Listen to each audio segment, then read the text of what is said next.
Hello students, good morning to all of you. So आज मैं solve करने जा रहा हूँ कुछ प्रॉब्लम्स जो कि हैं वेक्टर से।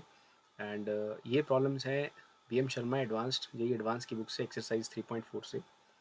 So first problem is that two forces each of magnitude F have resultant of same magnitude F, the angle between the two forces is. तो हमारे पास कहा गया है कि दो फोर्सेज हैं, दोनों का जो मैग्नीट्यूड है वो सेम है, मीन्स एफ एंड एफ ले लीजिए, और इन दोनों का जो रिजल्टेंट है वो भी एफ ही आ रहा है। तो आपको फाइंड आउट करना है दोनों फोर्सेस के बीच का एंगल कितना है।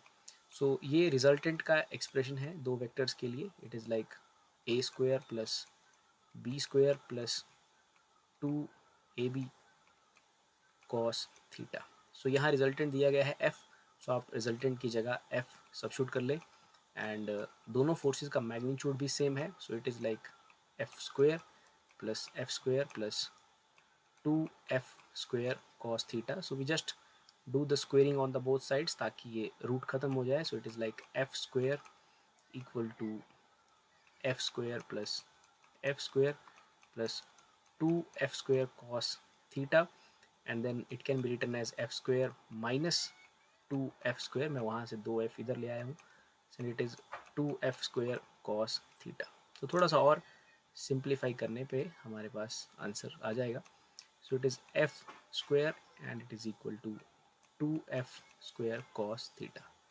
So यहाँ पर f square से f square कट जाएगा फ्रेंड्स. So cos theta की वैल्यू आ रही है -12. So cos theta की वैल्यू -12 होती है जब theta is equal to 120 degree. So इस प्रॉब्लम का जो आंसर है, पहली प्रॉब्लम का जो आंसर है वो है theta is equal to 120 degree. तो हमसे यहाँ पूछा था दो फोर्सेज हैं जिन दोनों का मैग्नीट्यूड सेम है, उनके रिजल्टेंट का मैग्नीट्यूड भी उतना ही है जिनका उनका इंडिविजुअल का मैग्नीट्यूड है f. So using the formula of resultant, we easily get the answer. So theta equal to 120 degree is the answer for this problem. So now let us solve problem 2. So यहाँ पर हमारे पास कुछ इस तरह से देके रखा है that mod a vector plus b vector, and हमें इसे प्रूव करना है that yeah, it is basically equal to, it is given in the question that a vector plus b vector के ये equal है, एंड हमें पता करना है कि इन दोनों के बीच में भी एंगल क्या है. So as we know that किसी भी दो वेक्टर का रिजल्टेंट को हमें वेक्टर फॉर्म में लिखना है. So we can write it as r vector is equal to A vector plus B vector, हम ऐसे लिख सकते हैं. एंड हम इसका अब रिजल्टेंट फाइंड आउट कर लेते हैं, बिकॉज एज किसी भी दो वेक्टर्स का को जैसे अगर ऐसे लिखा गया R vector is equal to A vector plus B vector, so ये रिजल्टेंट को लिखने का तरीका है in the vector form. Now we can find the resultant of this vector as well, and इसका मैग्नीट्यूड हम फाइंड आउट कर लेंगे रिजल्टेंट का mod R. So it can be written as A square plus B square plus 2ab cos theta. Let us suppose the theta is the angle between these two vectors, और हम इसका basically magnitude find out कर रहे हैं. सो हमें कुछ prove करना है कि that mod A plus B is equal to mod A vector plus mod B vector. So ये हमारे पास तभी पॉसिबल हो पाएगा जब थीटा का जो वैल्यू है, like if theta is equal to 0 degree, in that situation we can write for that mod r as mod r. जब हम निकाल रहे हैं तो mod r का means we are doing this type of thing. mod r means because r जो है वो a plus b के बराबर है, और हम mod r निकाल रहे हैं means we are finding mod a plus b. So if theta is equal to 0 degree and cos 0 की जो वैल्यू है it is equal to cos 0 की जो वैल्यू है it is equal to 1. सो हमारा एक्सप्रेशन कुछ इस तरह से बनेगा a square plus B square plus 2ab, and थोड़ा और सॉल्व करने पे we can write as a plus b का होल स्क्वायर. सो यहाँ से ये कैंसिल हो जाएगा. So we can write that r as mod of a vector plus mod of b vector. So it means that for example अगर हमारे पास हमने इसे सपोज किया था r, and mod a plus b जो है a vector plus b vector के बराबर तभी आ पाएगा जब ये वाला थीटा इक्वल टू 0 डिग्री होगा. In that situation we will get this type of thing.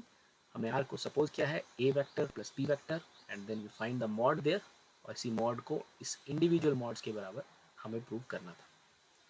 So that mod r is equal to A vector plus B vector. So it is possible when theta is equal to 0 degree. So option 3 जो है इसका correct answer हो जाएगा. So now let us solve this problem 3. So here the maximum and minimum magnitude of resultant of two vectors of magnitude p and q are in the ratio 3:1. So here we have two vectors P and Q and उनका जो ratio है magnitude of P and Q है it is 3:1। ये हमारे पास given दे के रखा था। Maximum और मिनिमम जो उनके रिजल्टेंट जो भी आएंगे उन दो वेक्टर्स का उसका वैल्यू 3:1 दे के रखा है। It means maximum value of these two vectors can be written as P plus Q and that is equal to 3 because हमें रेशियो दे के रखी है। सो minimum value is like P minus Q। हमारे पास दो वेक्टर्स हैं P और Q। सो किन्हीं भी दो वेक्टर्स का मैग्नीट्यूड या उनके रिजल्टेंट का मैग्नीट्यूड मैक्सिमम तब आ सकता है when we just simply add these vectors और they are in the same direction. वो अगर सेम डायरेक्शन में होते हैं then we have this type of condition. Angle between the vectors is zero, then उनका जो मैग्नीट्यूड है it is maximum and it is simply just P vector plus Q vector. And minimum जो resultant आएगा दो vectors का वो आ सकता है when we are just cancelling them one with the other means the angle between the two vectors is equal to 180 degree. So when उनके बीच का एंगल 180 डिग्री हो तो दो वेक्टर्स का रिजल्टेंट आता है मिनिमम। और when theta is equal to 180 degree तो आपके पास जो लास्ट में रिजल्टेंट बचता है वो P माइनस Q है। So you can just remember that जब भी आपको मैक्सिमम रिजल्टेंट की बात की जाए it means you just have to add two vectors और मिनिमम की बात की जाए then you have to subtract like from one to other. So P plus Q का वैल्यू 3 है, रेशो दे के रखा है 3/1 and we can say that कि P minus Q is basically 1 है। तो यहाँ पर इस कुछ इस तरह की बात दे के रखी है हमें but this is basically magnitude so we can write the mod also there. So P vector minus Q vector is equal to 1 and P vector plus Q vector is equal to 3. So simply this is like P plus Q equal to 3 and P minus Q equal to 1. So this is only possible when P is 2 and Q is 1. Similarly यहाँ पर it is 2 it is 1 then we get 1 here. So ये इसको equation 1 मानते हैं, इसे equation 2 मानते हैं। So हमारे पास P का वैल्यू 2 आ जाता है और Q का वैल्यू हमारे पास 1 आ जाता है। एंड हमें यहाँ चेक करना है कि कौन सा रिलेशन है जो जस्टिफाई हो रहा है। So we just take the ratio of P upon Q and it comes out to be 2/1। So यहाँ से हम देख रहे हैं कि P का जो रिलेशन है it is 2Q। So P जो है वो 2Q के बराबर आ रहा है एंड इसमें हमारी ऑप्शन 1 जो है वो करेक्ट है। So P is equal to 2Q is the relation जो यहाँ पर ट्रू है। सो पहली ऑप्शन इसका आंसर हो जाएगा। Students now let us solve this problem number 4। सो यहाँ पर भी कुछ तीसरे क्वेश्चन की तरह ही है। The maximum and minimum magnitude of resultant of two given vectors are 17 units and 7 unit. If these two vectors are at right angles to each other, the magnitude of their resultant is. So दो vectors हैं हमारे पास जिनका जो maximum magnitude of resultant vectors है वो 17 है। Let us suppose these two vectors are A and B. So A और B का जो maximum magnitude है it is 17 एंड इनका जो मिनिमम है minimum means just A minus P so it is equal to 7 units. So we have two equations here, दो condition दे के रखी हैं। This is the maximum magnitude. Maximum magnitude means you just have to add and that is equal to 17. We suppose we have two vectors A and P.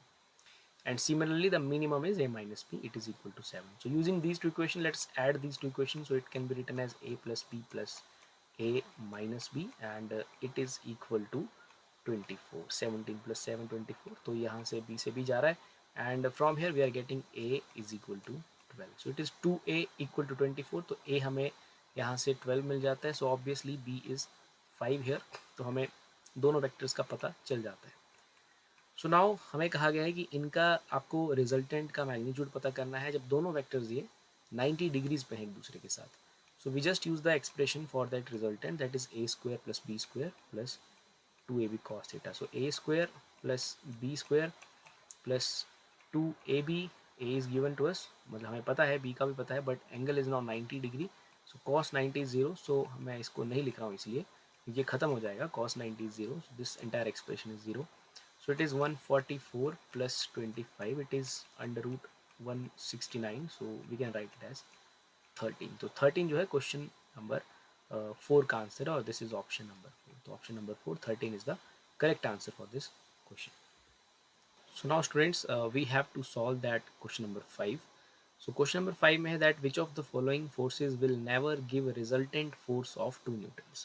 तो बहुत से pairs हमें यहाँ दे के रखे हैं और कहा गया है कि ये इनमें से कौन सा है जो हमें 2 न्यूटन का रिजल्टेंट कभी नहीं दे सकता है। सो हम पहली ऑप्शन की बात करें, पहली ऑप्शन में है 2 न्यूटन एंड 2 न्यूटन। तो इन 2 न्यूटन और 2 न्यूटन से हमें जो मैक्सिमम रिजल्टेंट मिल सकता है वो 4 मिल सकता है और मिनिमम हमें 0 मिल सकता है. Like both are acting in opposite direction, then we can get the 0 answer as well. So 0 से 4 के बीच में इसका जो मिनिमम रिजल्टेंट है वो 0 है और मैक्सिमम रिजल्टेंट जो है वो 4 है. तो बीच में भी हमें इससे रिजल्टेंट मिल सकता है. सेकेंड ऑप्शन पे चलते हैं. Second is 1 newton and 1 newton.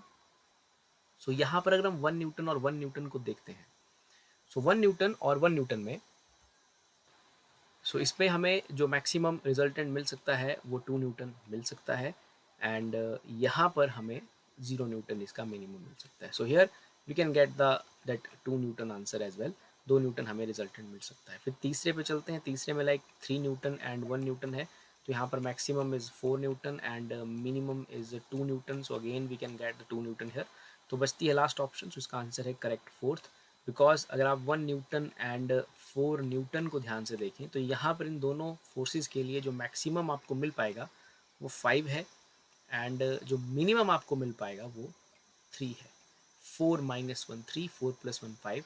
So minimum value is 3 there and maximum value is 5 there. So ये लाई करेगा 3 से 5 के बीच में, तो जिसमें 2 नहीं आता है. सो ये वाला जो पेयर है फोर्थ ऑप्शन में, ये पेयर आपको जो है 2 न्यूटन का रिजल्टेंट कभी नहीं दे पाएगा. तो फिफ्थ का जो आंसर है वो हो जाएगा option number 4. So this is the answer for question number 5.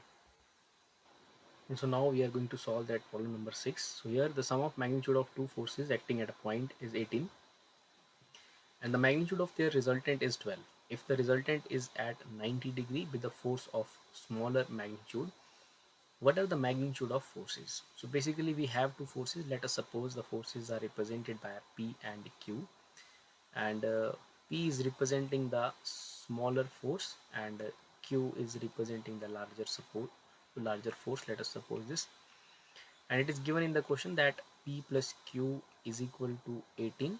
So we take it as equation 1, and the resultant of these two forces is basically 12. So इनका रिजल्टेंट लिखा जाएगा p square plus q square plus 2pq cos theta and it is equal to 12. ये given देके रखा है. Third part में भी एक कंडीशन देके रखी है that the resultant is at 90 degree with the force of smaller magnitude. So means हमारे पास रिजल्टेंट के बारे में नॉलेज देके रखा है. We just apply the formula of resultant there. So this is the relation for resultant tan beta. Beta represents the direction of the resultant that it makes with the smaller force, that is P here. So tan beta का formula जो है वो कुछ इस तरह से यहाँ पर लिखा जाएगा Q sin theta upon P plus Q cos theta. So ये हमारी एक कंडीशन है, लेकिन इसमें ये भी देख के रखा है कि जो रिजल्टेंट है it is at 90 degree. So beta means given to us and it is taken as tan 90 degree. और tan 90 जो होता है it is infinity. और अभी यहाँ पर जो रिजल्टेंट की वैल्यू बन रही है वो है q sin theta upon p plus q cos theta. So this is basically the resultant and यहाँ से जो हम एंगल पुट करके चेक कर रहे हैं, resultant is coming infinity here, means tan 90. The direction that tan 90 is coming as infinity here. So it comes infinity when this thing is equal to 0. तो यहाँ से हमें एक कंडीशन पता चलती है that p plus q cos theta is equal to 0, because this is the expression for that direction of that resultant q sin theta upon p plus q cos theta, and this resultant angle is given as 90 degree. So tan 90 is infinity, so obviously this expression should be equal to infinity, and it is only possible when this term in the denominator is equal to 0. q sin theta upon p plus cos theta infinity तभी हो सकता है जब denominator वाला expression 0. तो यहाँ से हमें एक रिजल्ट मिल जाता है that q cos theta it is equal to minus P. So in equations का यूज़ करके हम आगे इसके लिए डेरिवेशन कर देंगे. हमारे पास एक कंडीशन है, जो सेकंड कंडीशन गिवन है that P square plus Q square plus 2pq cos theta is equal to 12, and we know that q cos theta minus p के बराबर है, तो हम यहाँ इसे पुट करेंगे. सो it is p square plus Q square plus 2 p minus p and it is equal to 12. थोड़ा इसे और सिंप्लीफाई हम करेंगे तो ये कुछ ऐसा बनेगा. It is like minus 2p square, so it can be written as minus p square plus q square equal to 12. Minus 2p square से एक p स्क्वायर कैंसिल हो जाएगा. तो इसे हम थोड़ा और अच्छे से लिखते हैं, दैट इज थोड़ा सिंपलर करते हैं. की q square minus p square and it is equal to 12. So as we know that कि ये जो p प्लस q है हमने इसे सपोज करके रखा है, ये मतलब दिया गया है क्वेश्चन में कि p प्लस क्यू जो है वो 18 है, जो हमने इक्वेशन 1 में राइट करके रखा है, दैट इन दोनों का जो सम है वो 18 है. सो यहाँ से हमारे पास p के लिए वैल्यू आ जाएगी लाइक 18 माइनस q, या आप यहाँ से q को भी चेंज कर सकते हैं in terms of p as well, कोई इशू नहीं है. So it is like q square and minus p की जगह आप सब्स्टिट्यूट कीजिए 18 minus q square and it is equal to 12. So after solving this हमारे पास कुछ एक्सप्रेशन ऐसे बन रहा है, q square minus this is a square, so 18 is like 18 का square 324 plus q square minus 36 2ab 36q equal to 12. इसे हम थोड़ा सिंप्लीफाई करते हैं, so it is q square minus 324 and it is minus q square plus 36q equal to 12. So students ये थोड़ा solve करेंगे, ये यहाँ कैंसिल हो जाएगा. सो हमारे पास जो इक्वेशन बच रही है it is like minus 324 plus 36q equal to 12. Root को हटाने के लिए हम दोनों तरफ स्क्वेयरिंग कर लेते हैं, so it is like minus 324 plus 36q is equal to 144 and 36q is equal to 144 divided by 144 plus 324. तो इसे हम सॉल्व कर लेंगे और अपने आंसर को निकालने की कोशिश करेंगे. It is 1 minute, it is 468 and यहाँ से हम q निकाल लेंगे. 468 डिवाइड बाई 36 और ये आ जाएगा 13. सो like p plus q was 18, so q is 13, so p is equal to 5. So this is the answer for this problem. I hope आपको ये प्रॉब्लम समझ आई होगी. इसमें कुछ कंडीशंस गिवन थी that sum of the two vectors is equal to 18, और जो भी फोर्सेस यहाँ देखे रखे हैं उनका रिजल्टेंट की कंडीशन गिवन थी, उनके रिजल्टेंट के डायरेक्शन की कंडीशन गिवन थी, and using these conditions we derive the expression for p and q. Answer हमने p और q के लिए निकाल दिया. Thank you very much.